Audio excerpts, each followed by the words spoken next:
고린도후서 3장입니다. 고린도후서 3장 7절. 7절로 11절까지 3장에서 바울은 계속해서 옛 언약과 새 언약을 지금 비교하고 있습니다.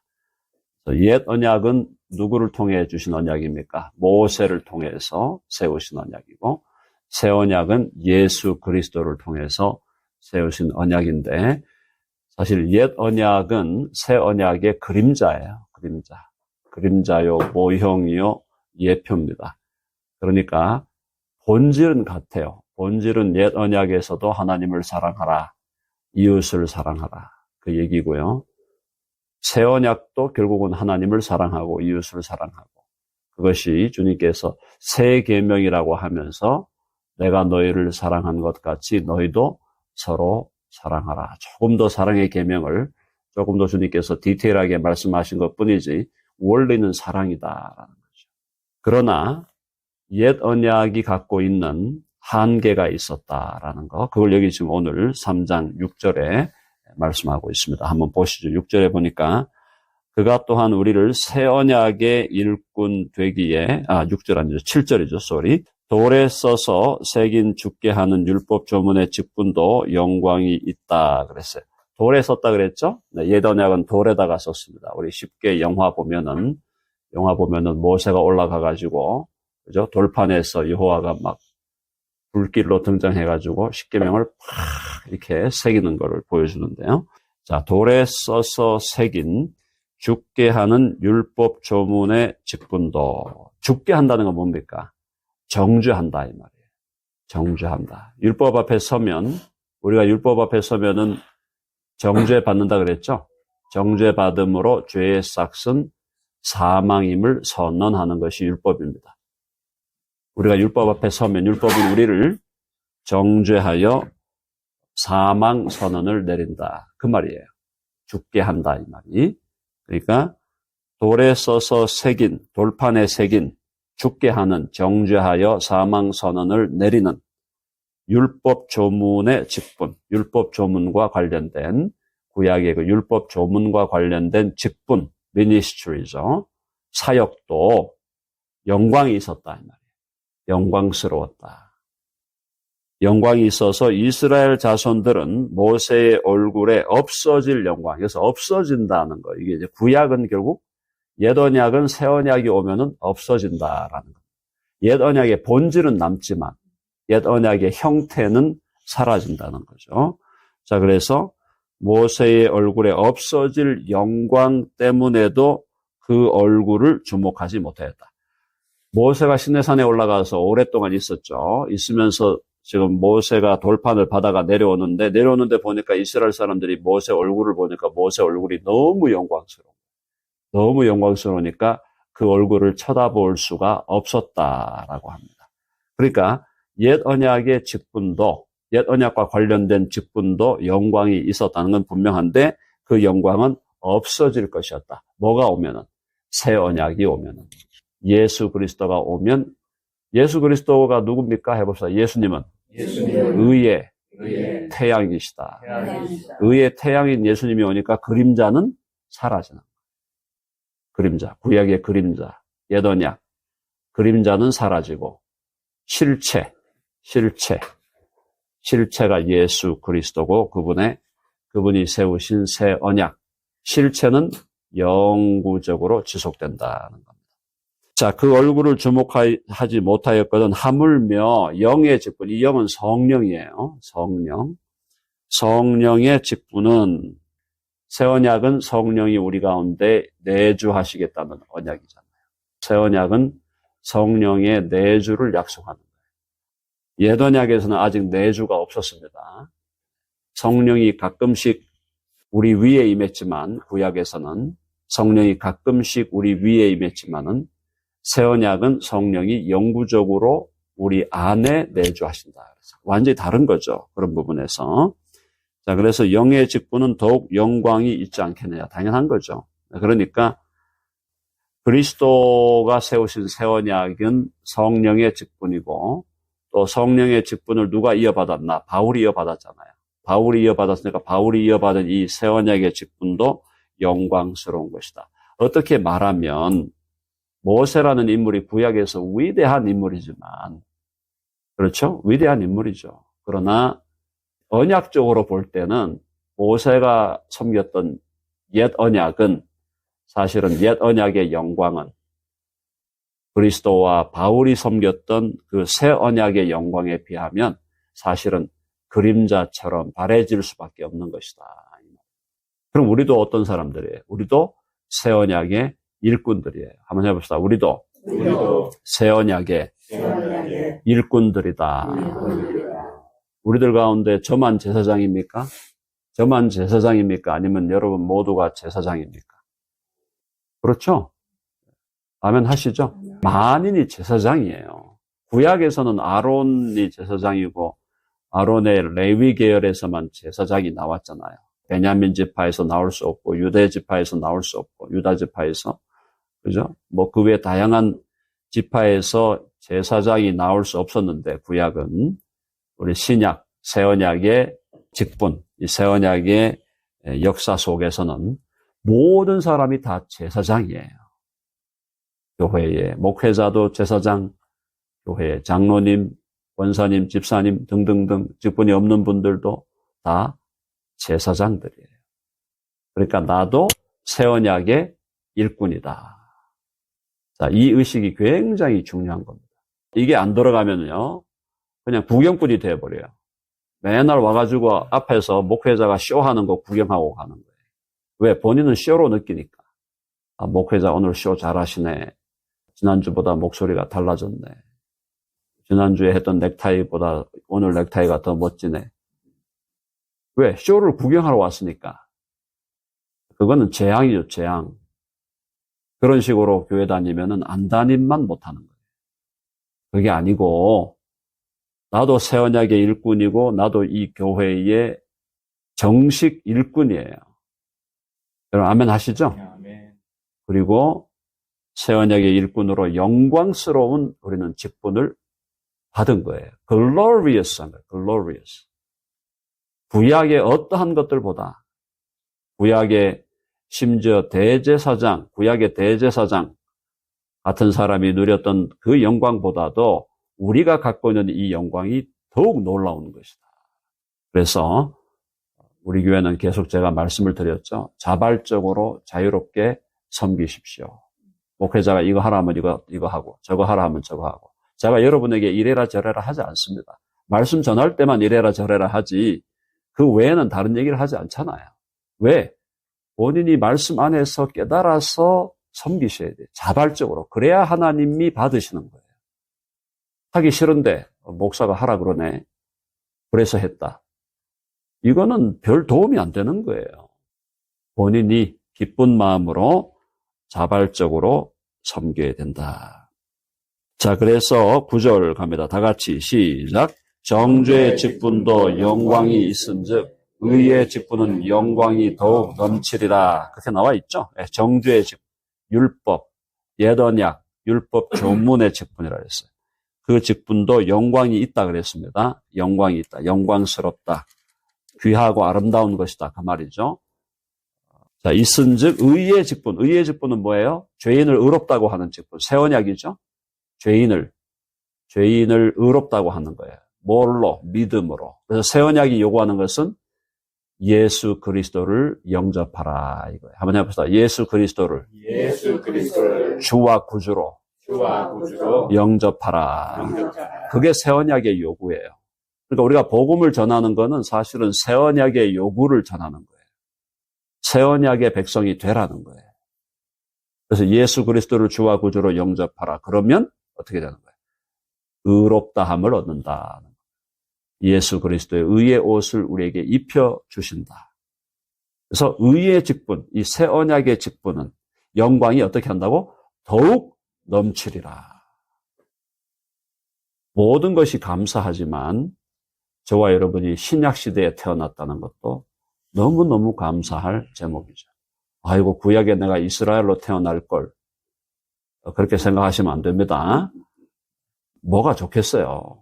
구약에 이스라엘로 태어난 게 신약 백성으로 태어나서 신약의 시대에, 이 은혜의 시대에 은혜의 시대. 누구든지 주의 이름을 부르는 자는 구원을 얻으리라. 아멘 하시죠? 주의 이름을 부르면 구원을 얻는 거예요. 예수님의 옷자락을 붙들면 구원을 받는 거예요. 너무너무 간단한 건데 이게 안 된다는 거죠. 우리가 복음을 전해보면은 자신의 그 연약함과 그 부족함을 깨닫고 예수님만 붙들면 되는데 그걸 못 붙들어가지고 이 핑계 저 핑계 뭐 아직도 준비가 안 됐습니다. 그럼 언제 준비되는데? 죽을 때 준비되는 거예요, 그럼? 제가 복음 전하면 그런 분들이 있어요. 아직도 교회 갈 준비가 안 되었습니다. 주여, 도대체 언제 준비되십니까? 죽고 나서 준비되실 거예요. 끝난 거야, 그때 되면. 지금이라도 당장 와야 돼, 당장. 당장 와서 주님의 옷자락을 붙들어야 돼요. 그래야 사는 것입니다. 자, 그래서 의의 직분은 영광이 더욱 넘치리라. 10절 같이 읽어봅시다. 시작. 영광 되었던 것이 더 큰 영광으로 말미암아 이에 영광될 것이 없으나. 요건 이제 영광 되었던 것 구약이죠. 옛 언약이에요. 영광 되었던 것 옛 언약 구약. 옛 언약이 더 큰 영광. 이건 이제 새 언약이죠. 더 큰 영광으로 말미암아 이에 영광될 것이 없으나. 요게 이제 그러니까 사실은 구약의 옛 언약의 언약은 새 언약이 등장을 해버리니까 그림자와 같이 바래져 버리니까 영광될 것이 없다. 영광될 것이 없다. 그러나 사실은 11절 읽어봅시다. 시작. 없어질 것도 영광으로 말미암았은즉 길이 있을 것은 더 영광 가운데 있느니라. 없어질 것 옛 언약이죠. 옛 언약도 영광으로 말미암았다. 왜? 옛 언약도 결국은 하나님이 세우신 거잖아요. 하나님이 세우신 거야. 모세를 통해서. 그래서 로마서 7장에 가보면 율법도 선하고 의롭고 거룩하다 그랬어요. 율법 자체가 문제가 있는 게 아닙니다. 아시겠죠? 율법은 선하고 아름답고 의로운데 인간의 본성이 타락했기 때문에 율법 앞에 서면 다 죄인으로 정죄받고 사망선언이 내려지는 거죠. 그래서 율법의 직분이 정죄의 직분이고 죽게 하는 직분이다 이 말이에요. 그러나 그것 역시 우리 갈라디아서에서 보면은 바울이 뭐라 그랬어요? 율법은 그리스도께로 인도하는 초등 교사라. 쉽게 말하면 과외 교사, 가정교사가 율법이었고 진정한 의미의 참 스승은 복음 예수 그리스도. 그러니까 율법은 예수 그리스도께로 인도하기 위해서 한시적으로 주어진 보조 자료였다. 그렇게 보시면 되는 겁니다. 그래서 없어질 것도 영광으로 말미암았은즉 길이 있을 것이라고 합니다. 길이 있을 것, permanent하다. 영구적으로, 영원히 있을 것, 새 언약이죠. 새 언약은 새 언약의 직분, 새 언약의 미니스트리는 더욱 영광 가운데 있느니라. 그 얘기를 지금 계속해서 바울이 두 개를 비교하고 있습니다. 그 다음 조금 더 넘어가 보겠습니다. 자, 그래서 그 뒤에 이어서도 계속해서 구약과 신약 비교해주고 있어요. 12절, 우리가 이 같은 소망이 있으므로 담대히 말하노니. 자, 이 같은 소망은 뭐냐면 영광스럽다는 거죠. 길이 있을 영광의 직분을 우리가 받았다. 바울이 새 언약의 직분을 받았다는 건데요. 우리가 이 같은 길이 있을 영광스러운 영광스러운 직분을 받았으므로 그것에 대한 소망이 있다라는 건 여러 가지 다양한 걸 포함하는 거죠. 이 소망은 영원한 새하늘과 새 땅, 영원한 하나님의 나라, 또 하나님의 자녀가 되는 권세, 그리고 예수 그리스도의 신부로서 주님과 친밀하게 살아가는 그 특권, 뭐 이런 것들 다 포함하는 겁니다. 자, 우리가 이 같은 소망이 있으므로 담대히 말하는 13절 다 같이 시작. 우리는 모세가 이스라엘 자손들에게 장차 없어질 것의 결국을 주목하지 못하게 하려고 수건을 그 얼굴에 쓴 것 같이 아니하노라. 그렇죠? 모세와 다르다. 새 언약의 직분은 다르다. 자, 어떻게 다르냐? 우리는 모세가 이스라엘 자손들에게 장차 없어질 것의 결국, 장차 없어질 것이 옛 언약이죠? 옛 언약의 직분의 결국을 주목하지 못하게 하려고 결국 사라진다는 거예요. 모세의 영광도 모세가 산에서 내려올 때, 시내산에서 내려올 때 엄청난 영광스러운 얼굴로 사람들이 쳐다보지도 못할 정도로 빛나는 얼굴로 내려왔는데 사실 그걸 보고 있으면 결국은 그 영광은 사라진다. 그래서 그 결국을 주목하지 못하게 하려고 수건을 그 얼굴에 쓴 것 같이 아니하노라. 수건을 썼다 그랬죠? 모세가 이스라엘 백성들이 영광을 바라보기가 힘들어하니까 수건을 썼는데 사실은 더 깊은 의미는 율법이 갖고 있는 옛 언약이 갖고 있는 영광이 있지만 이 영광을 너희들이 쳐다보고 있어봤자 이거 사라지는 거야. 그것을 아예 못 보게 하려고 얼굴에 수건을 썼다. 상당히 깊은 지금 바울의 해석이죠. 보통 우리는 그냥 이스라엘 백성들이 뭐 쳐다보기 좀 힘드니까 그냥 수건을 했구나. 이게 아니라 깊은 의미는 영광스러운 이것조차도 결국은 모세의 얼굴에서 사라질 것이기 때문에 그 사라지는 걸 보이지 않기 위해서 수건을 썼다라는 거예요. 귀한 바울의 해석이 지금 나오고 있습니다. 자, 이스라엘 사람들의 마음이 완고하여졌습니다. 14절 다 같이 시작. 그러나 그들의 마음이 완고하여 오늘까지도 구약을 읽을 때에 그 수건이 벗겨지지 아니하고 있으니 그 수건은 그리스도 안에서 없어질 것이라. 자, 이게 뭐냐 하면은 그들의 마음이 완고하여, 그들은 이제 유대인들이죠. 이스라엘 자손들이죠. 아까 13절에 나왔던 이스라엘 자손들의 마음이 완고했다. 마음이 강팍해진 거예요. 강팍해집니다. 그래서 오늘까지도 지금 신약시대 바울이 살아있는 이때까지도 구약을 읽을 때에 그 수건이 벗겨지지 아니하고 구약을 읽을 때 수건을 벗기는 해석은 구약을 읽을 때에 뭘 본다는 거예요? 구약의 영광은 사라진다는 걸 알아야 되는데 이해되셨죠? 옛 언약의 영광은 사라진다는 걸 깨닫고 어디로 와야 돼? 새 언약으로 와야 되는데 계속 어디에 머물러 있는 거예요? 구약에 머물러 있는 거예요. 그걸 지금 바울이 책망을 하는 겁니다. 그들의 마음이 완고하여 오늘까지도 구약을 읽을 때 그 수건이 벗겨지지 아니하고 그 말은 뭐냐면은 구약의 사라질 영광을 제대로 보지 못하고 영광이 사라진다는 걸 깨닫지 못하고 신약으로 오지 않는다. 그러나 그 수건은 그리스도 안에서 없어질 것이라. veil을 쓴 건데 그 veil을 없애야 돼요. 그 없어지는데 그것은 그리스도 안에서 없어질 것이다. 그리스도 안으로 들어와야 옛 언약의 사라질 영광에 더 이상 집착하지 아니하고 새 언약, 길이 있을 새 언약에 집중하게 된다라는 겁니다. 그래서 특별히 이스라엘 백성들이 지금도 그러고 있잖아요. 지금 다행히 많은 이스라엘 백성들, 많은 유대인들이 예수님을 그리스도라고 믿고 메시아로 믿고 돌아오고 있잖아요. 이게 이제 메시아닉 주들인데 이 사람들이 점점 많아지고 있어요. 그건 참 놀라운 일이에요. 저는 이것이 주님 재림의 징조라고 보는데 이 시대만 해도 지금 이 고린도 교회에 바울이 편지를 보내는 이때만 해도 이제 유대인들은 많이 돌아선 거예요. 처음에 유대인들이 많이 믿었죠. 예수님의 12제자도 유대인들이고 처음에 예루살렘 교회에서 오순절을 경험한 사람도 유대인들이었는데 그러다가 이제 점점 유대인들이 유대인 공동체, 그리스도를 따르지 않는 유대인 공동체가 계속 예수 믿는 유대인들을 핍박하고 힘들게 하고 막 하니까 유대인들이 결국은 주님께로 돌아오는 이 수라든가 이것이 약해진 거예요.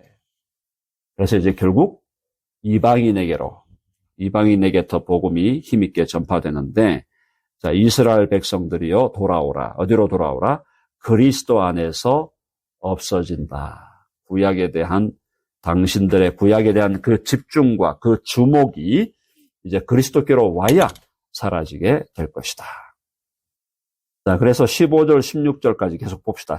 오늘까지 모세의 글을 읽을 때, 오늘까지 모세의 글, 특별히 율법 5경이죠. 읽을 때에 수건이 그 마음을 덮었다. 그 마음을 덮었다라는 얘기는 그러니까 모세의 글을 통해서 드러나야 될 분이 누굽니까? 예수 그리스도거든요.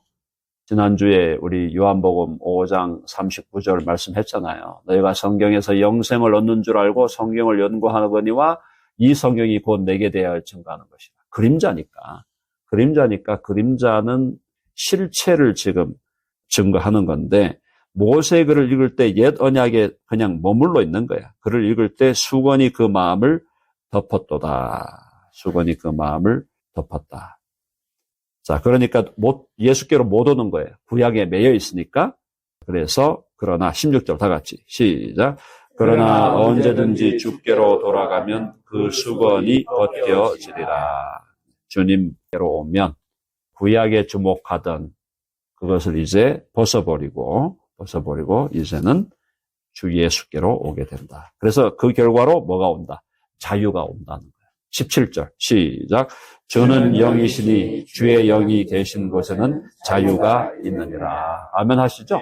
그러니까 성령께서 우리 가운데 우리 안에 내주하심으로 우리에게는 이제 자유를 주셨다. 자발적으로 섬기는 거예요.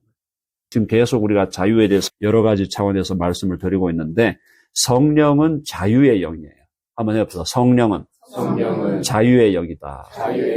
성령이 뭐 여러 가지를 우리가 다 가져다 주시죠. 성령은 거룩의 영이고, 성령은 사랑의 영이고, 성령은 진리의 영이고, 또 성령은 자유의 영이에요. 자유케 하시는 거예요. 주는 영이시니 주의 영이 성령이 계시는 곳에는 자유가 있느니라.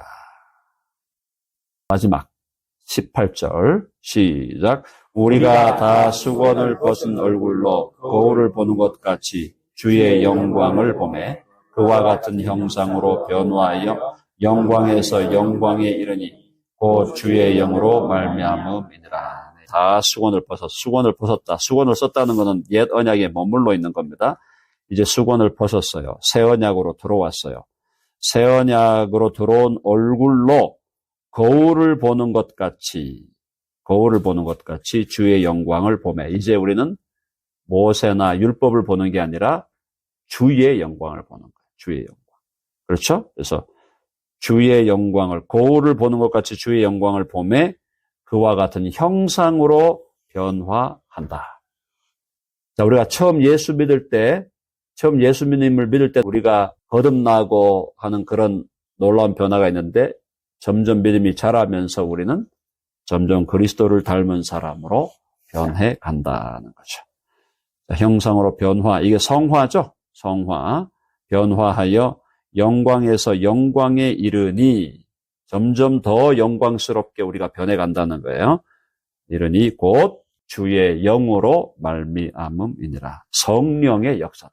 해봅시다. 성화는 성령의 역사다. 그래서 마지막 단계가 영화죠. 우리가 딱 죽는 순간에 우리 영혼이 영화되고, 그리고 부활에 주님 재림하는 순간 우리 몸이 부활하여 영화된다. 영화의 두 단계라 그랬습니다. 주님 우리를 부르시는 순간에 우리 영혼이 영화되어 낙원으로 들어가고, 그 다음에 주님 재림하실 때 우리 몸도 영화되고 부활하게 된다. 새 언약의 직분, 바울만 받은 게 아니죠. 바울은 물론 사도직이라는 독특한 특별한 직분을 받았지만 우리들은 사도는 아니에요. 그러나 우리도 새 언약의 일꾼이에요. 새 언약의 일꾼, 우리들의 주신 성령의 역사는 자유로운 역사다. 자유롭게 하나님을 사랑하고, 자유롭게 우리 지체들을 사랑하고, 자유롭게 교회를 섬기고, 자발적으로 그렇게 할 때 진정한 행복이 우리에게 다가온다라는 것입니다. 자, 오늘 여기까지 3장 18절까지 말씀을 마무리했습니다.